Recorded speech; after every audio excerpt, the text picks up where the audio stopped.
네, 여러분 이어서 8페이지 문제 2번 보겠습니다. 문제 2번은 국세기본법상 기한에 대한 설명이다. 옳지 않은 것은 일단 풀이부터 보기 5개에 대한 풀이를 다 하고 나서 추가적으로 기간과 기한에 대한 내용들을 훑어볼 거예요. 계속 이런 식으로 한다고 말씀드렸죠.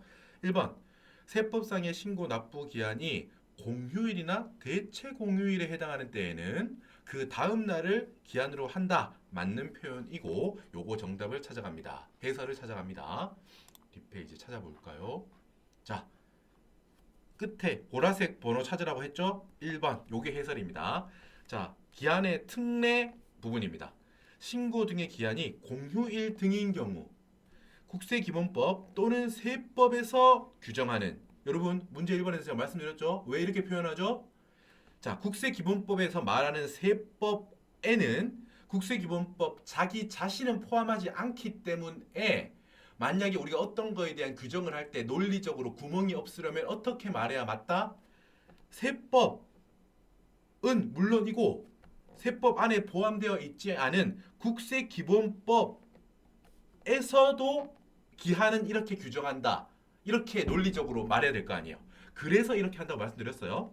국세기본법 또는 세법에서 규정하는 신고, 신청, 그 밖에 제출 또는 징수에 관한 기한이 국세기본법 또는 세법에서 규정하는 어떤 제출 등의 기한이 기억, 토요일 또는 일요일, 니은, 공휴일 또는 대체 공휴일 또는 디귿, 근로자의 날에 해당하면 그때 어떻게 되겠어요, 여러분? 노는 날인데 그죠? 그래서 그 다음 날을 기한으로 한다.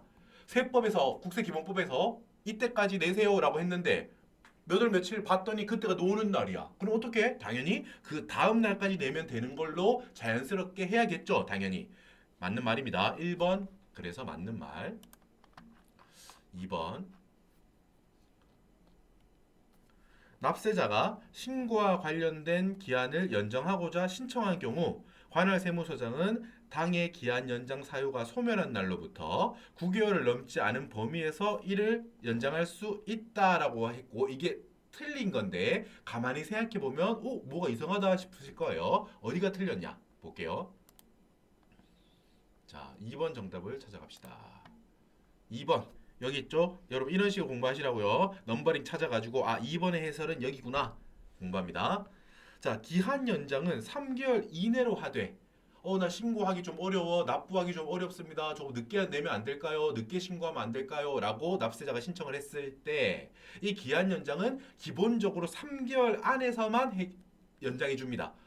그러신가요? 그러면 조금 미뤄드릴게요. 한 2달 뒤로 미뤄드릴게요. 뭐 이런 식으로. 3개월 이내로만 기한 연장을 해주는데 만약에 그 어려운 사유들이 있죠? 그 어려운 사유가 연장 기간의 사유가 소멸되지 않는 경우에는 아직까지 계속 어려우시네요. 그러면 다시 한 달 더 늦게 뭐 신고 납부하셔도 됩니다라고 한 달의 범위에서 다시 세무서장은 그걸 연장할 수 있다라고 되어 있어요. 다만 납부는 길어도 이렇게 뭐 4달 안에 내세요라는 거잖아. 3개월 플러스 1개월이니까. 근데 다만 신고와 관련된 기한 연장은 9개월이 넘지 않는 범위에서 서장이 연장할 수 있다라고 되어 있어요. 그럼 방금 2번 문장이 맞는 거 아닌가? 라는 생각이 드실 텐데 2번 문장을 다시 보고 올게요. 납세자가 신고와 관련된 기한을 연장하는 경우 관할 세무서장은 9개월 넘지 않은 범위에서 이를 연장할 수 있다라고 되어 있는데 포인트는 뭡니까 여러분? 여기 당해 기한 연장의 사유가 소멸한 날로부터 9개월을 또 연장해? 이거 이상하지 않아요? 지금 납세자가 어렵다는 거예요. 이따가 뭐 사유를 보겠지만 어디 불이 났다거나 뭐 도난을 맞았다거나 뭐 여러 가지 어려워. 그래서 연장을 하는 건데 그런 게 해결이 됐다는 거예요. 연장 사유가 소멸했대요. 다 해결이 됐는데 왜 또 9개월을 해주겠어요? 이게 틀린 게 되는 거예요. 보세요. 뒤에 어떻게 표현되어 있어요? 3개월 이내로 연장을 일단 허락해줘요. 그러고 나서도 아직까지 해결이 안 되셨네요. 사유가 소멸이 안 됐다는 거예요. 그렇다면은 추가로 연장할 수 있다. 이렇게 논리적으로 이어져야 될 거 아닙니까? 그죠? 그래서 저 2번이 틀린 거예요. 사유가 소멸했다면 추가적으로 더 연장해 줄 필요가 없겠죠. 3개월까지 연장해 줬는데 3개월이 지났는데도 불구하고 계속 어려워. 그렇다면 추가적으로 연장해 줄 수 있다. 지금 이렇습니다. 규정이. 오케이. 됐어요. 자, 3번 봅시다. 3번. 납세자의 장부 작성을 대행하는 세무사가 불이 났거나 도난을 당했다고 해도 그때에도 신고 기한을 연장할 수 있다. 맞는 표현이에요. 자, 3번 정답을 볼게요. 뒤에 해설을 볼게요. 3번. 자, 여러 가지 사유가 있거든요, 여러분. 여기. 기한의 연장의 사유가 이렇게 쭉 주어지는데 이 중에서 자, 7번 보면 세무사법에 따라 납세자의 장부 작성을 대행하는 세무사 또는 CPA 공인회계사가 화재를 입었어. 불이 났어요. 전쟁으로 인해서 화를 입었다는 거예요. 그 밖에 재해를 입거나 도난을 당했대요. 이때에도 해준다라는 게 포인트예요. 지금 여러분 뭐다? 문구를 보면 여러분 만약에 납세자가 자기가 불이 나거나 도난을 당했다면 당연히 연장을 해줘야 돼요. 근데 그것뿐만이 아니라 이 납세자를 도와주는 세무사가 이렇게 불이 나거나 도난을 당했다고 하더라도 그래도 여전히 신고하기 어렵지 않냐? 그래서 신고기한을 연장할 수 있게 해주는 거예요. 이 경우에도. 그래서 경우에도라는 표현이 들어가는 겁니다. 납세자 스스로가 불이 난 경우도 물론이거니와 납세자를 도와주는 세무사가 불이 난 경우에도 연장할 수 있다. 이렇게 생각하시면 돼요. 오케이. 4번. 신고서를 우편으로 제출한 경우 우편 날짜 도장이 찍힌 날에 신고된 것으로 본다, 간주한다, 의지한다. 맞는 표현입니다. 요거 4번도 볼게요. 찾아갑시다. 4번.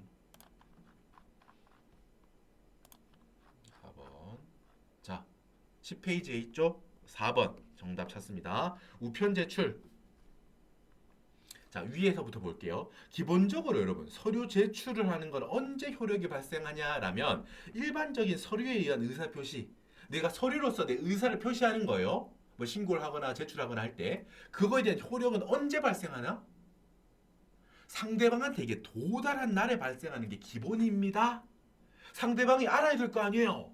아, 제가 지금 저렇게 하려는 의사를 표현했구나라고 상대방한테 도달을 해야 상대방이 받아들일 거 아닙니까? 도달주의예요. 도달주의. 그 의사가 도달했을 때 원래 효력이 발생하는 게 기본이에요. 쌍방으로. 그런데 여러분 우리 과세관청은 조금 더 이제 힘이 있고 납세자는 좀 영세한 경우도 많고 그런 여러 가지 경우가 많잖아요. 불편한 경우가 많잖아요. 그래서 납세자가 지금 우편으로 뭐를 내요? 우편으로 뭐 과세표준 신고서, 수정 신고서, 경정 청구서 뭐 여러 가지 이런 거를 제출할 때는 언제? 세무서에 도착은 아직 안 했다고 하더라도 우리가 세법에서 정해놓은 어떤 기간이 있을 거 아니에요. 이때까지 제출하세요.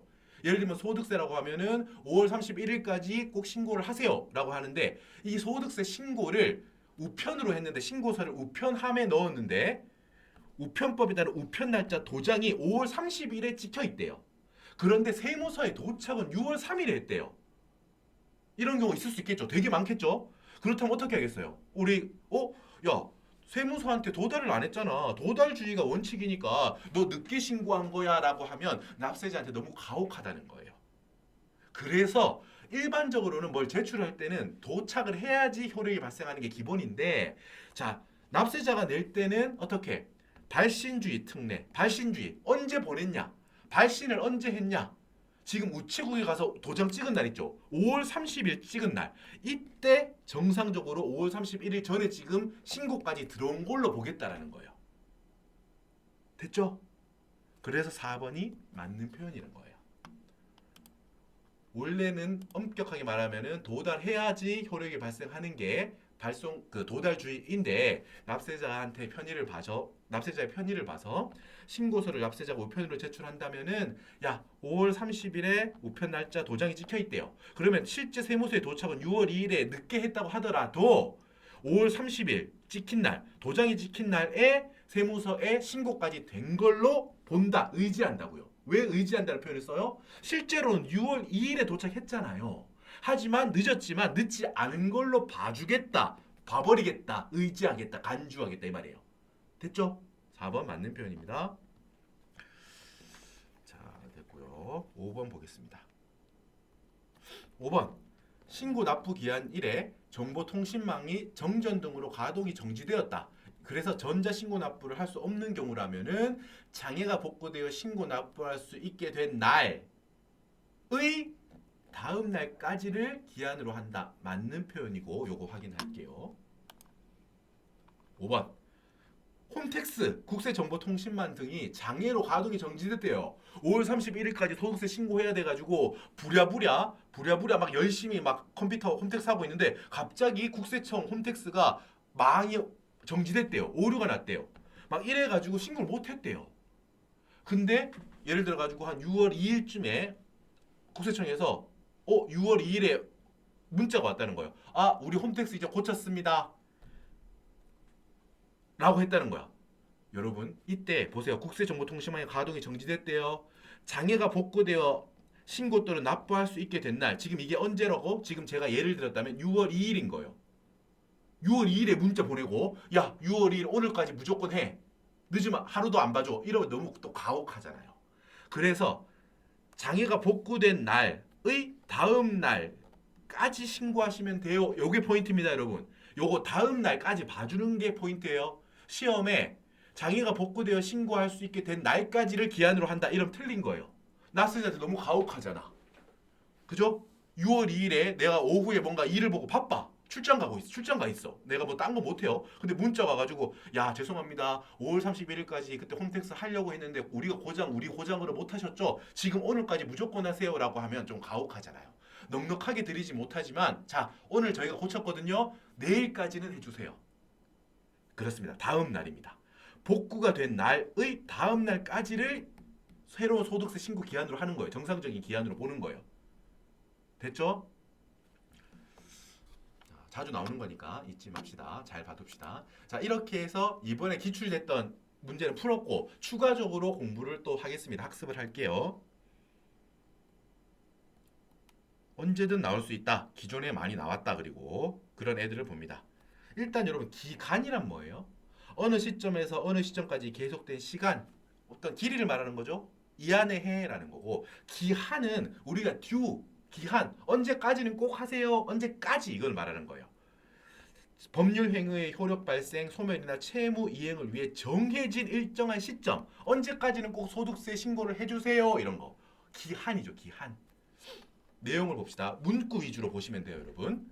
국세기본법 또는 세법에서 이제 이 표현이 이제 우리는 자세하다 안다. 왜? 세법 국세기본법에서 말하는 세법에는 국세기본법 자신은 들어가 있지 않기 때문에 논리적인 정합성을 위해서 뭐를 규정할 때는 국세기본법 또는 세법이라는 표현을 해야지 맞다는 거예요. 구멍이 나지 않다는 거지. 국세기본법 또는 세법에서 규정하는 기간의 계산은 뭐에 따른다?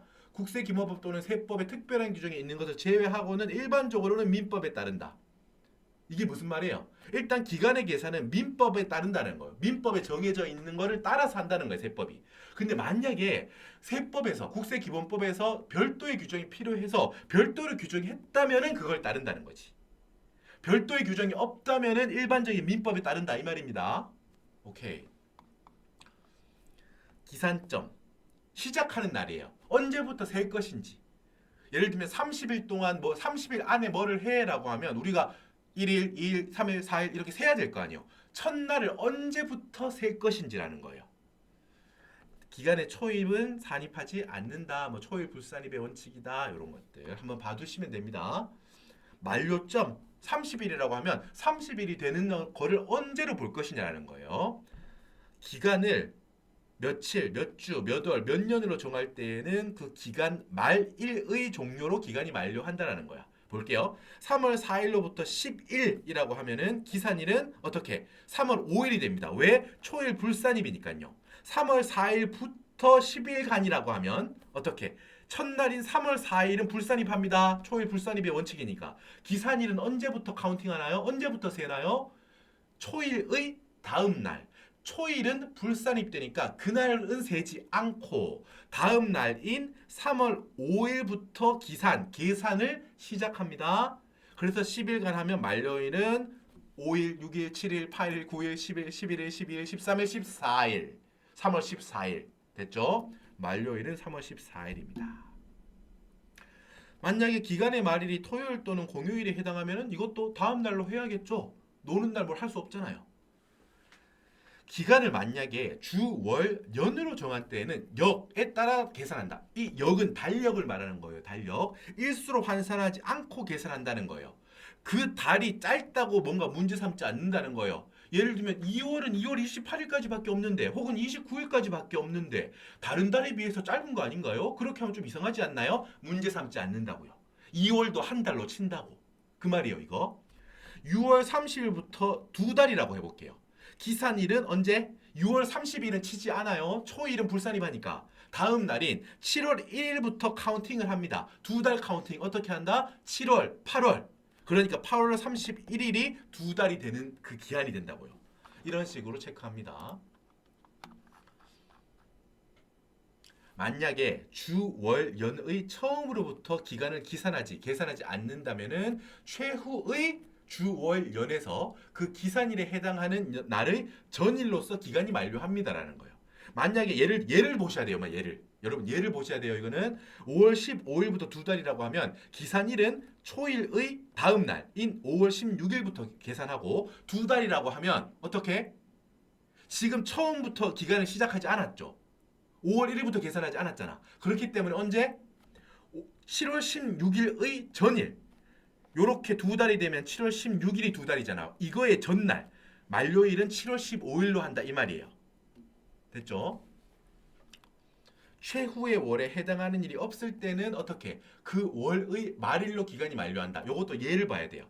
만약 1월 31일로부터 한 달이라고 해봐요. 그럼 언제까지다? 일단 기산일은 어떻게? 1월 31일은 초일 불산일이니까 아니죠. 다음 날부터 기산해요. 2월 1일부터 세는데 한 달이잖아요. 한 달은 어떻게? 2월 30일이 없죠. 그러니까 당연히 2월의 마지막 날로 한다는 이 말이에요, 이게. 최후의 월, 2월이 30일이 없잖아요, 지금. 그쵸? 그렇기 때문에 그 월의 말일로 기간이 만료한다 이 말이에요. 여러분 지금 제가 말했던 요 예들은 조금 구석진 부분입니다. 지금 들으시고 이해가 되시는 분들은 뭐 저런 모양이구나 하고 조금 복잡한데라고 하시는 분들은 넘어가도 좋아요. 좀 복잡한 부분이니까요. 넘어가도 좋습니다. 기한의 연장 사유를 볼게요. 어떤 것들이 있나 훑어봅시다. 납세자가 너무 지금 사정이 어려운데 좀 신고나 납부를 늦게 하면 안 될까요? 라고 할 때 무조건 해주는 게 아니라 법에서 정한 사유가 있다고요. 천재지변, 불났어요. 전화는 여러분 전화 받았다 이 말이 아니에요. 아까 말씀 잠깐 드렸는데 전쟁이 나가지고 그로 인해서 화를 입었다라는 거예요. 피치 못한다는 거지. 도난을 당했다는 거예요. 납세자나 가족 중에 동거 가족 중에 6개월 이상의 치료가 필요하거나 누가 사망하셨대요. 그래서 경황이 없대. 그래서 조금 기한을 늘려달라고 한다는 거예요. 사유가 된다는 거죠. 그리고 정전, 우리 홈택스 여러 가지 어떤 오류로 정보통신망이 여러 가지가 불가능하다는 거예요. 됐죠? 그리고 최신 관세 휴무 여러 가지를 봤을 때 정상적인 세금 납부가 곤란하다고 국세청장이 인정한다는 거예요. 좀 늦게 나셔도 돼요라는 거. 그리고 6번은 뭐예요? 장부가 어떤 기관에 뭐 검찰이나 어떤 여러 경찰 이런데 권한 있는 기관에 압수되고 이랬대요. 그렇다면은 신고하고 싶은데 자료가 지금 없다는 거지. 그렇다면은 미뤄줄게라는 거예요. 됐죠? 미루는 걸 허용해줄게라는 거예요. 그리고 2번, 3번, 6번 같은 경우는 꼭 이게 아니더라도 2번, 3번, 6번은 뭔데요? 납세자가 불이 나거나 뭐 동거 가족이 아프시거나 그리고 지금 권한 있는 기관에 뭔가 서류가 압수됐거나 이거에 준하는 사유 꼭 2번, 3번, 6번이 아니더라도 이거하고 비슷한 사유가 있다면은 늦게 내셔도 돼요. 이렇게 허용해 주겠다는 거예요. 이런 사유들을 한번 쭉 보시면 돼요. 여러분 우리는 객관식이니까 이거를 다 외워가지고 쓰고 이럴 필요 없어요. 하지만 우리는 이거 충분히 눈에 익을 수 있게 반복적으로 봐두셔야 되는 거예요. 됐죠? 자, 아까 서류 효력 발생 시기는 기본적으로 우리 쌍방이 있다고 하면 서류로서 의사 표시를 한다면 상대방한테 도달을 해야 상대방이 그걸 알 거 아니에요. 그래서 도달주의가 원칙인데 우리는 납세자가 낼 때는 납세자는 영세하고 힘든 경우가 많기 때문에 납세자하고 과세관청을 이렇게 관계에서는 납세자를 우선적으로 생각해줘서 뭐다? 발신주의 특례로서 세무서에는 늦게 도착했다고 하더라도 신고서가 우편 날짜가 5월 30일에 찍혀 있다면 세무서에는 6월 2일에 도착했다고 하더라도 우편 도장이 찍혀 있는 5월 30일에 소득세 신고서가 정상적으로 5월 31일 전에 들어온 걸로 본다라고 했어요. 자, 우편 불복 청구도 비슷합니다. 불복 청구 기한까지 우편으로 제출한 불복 청구서가 만약에 청구 기간이 지나서 도달했대요.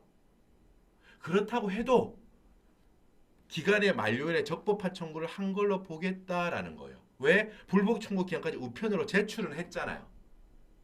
납세자는 최대한 그래 했잖아. 실제로 조금 늦게 도착했다고 하더라도 원래 기한 전에 우편으로 제출은 했으니까 도착은 늦게 했더라도 정상적인 걸로 볼게라는 거예요. 전자신고와 전자청구입니다. 홈택스를 이용하여 제출할 때는 국세청장에게 전송된 때 우리가 홈택스 들어가가지고 전송 버튼을 눌렀다면 그때 한 걸로 본다고요. 우편이 아니라 지금 수동으로 우편으로 지금 우체국에 가서 보낸 게 아니라 홈택스에 들어가서 클릭 전송 버튼을 눌렀을 때 청구한 걸로 보겠다 이 말이에요. 신고된 걸로 보겠다라는 거예요. 자, 납기전 징수 같은 경우는 요거는 우리가 징수법에서 다시 볼 거니까 개인적으로 보실 분들은 봐주세요. 중요하긴 하지만 지금 기본법이니까 나중에 납부기한 전, 납기전 징수라고 줄이죠 우리가. 이거에 대해서는 징수법에서 별도로 많이 공부할 기회가 있을 겁니다. 여기서는 같이 봐두실 분들은 봐두시고요. 자, 여러분 이렇게 해가지고 우리 그 국세기본법의 기한에 대한 내용을 이제 종료하고 쉬었다가 3번 납세 의무의 성립에서 뵙겠습니다. 고생하셨습니다.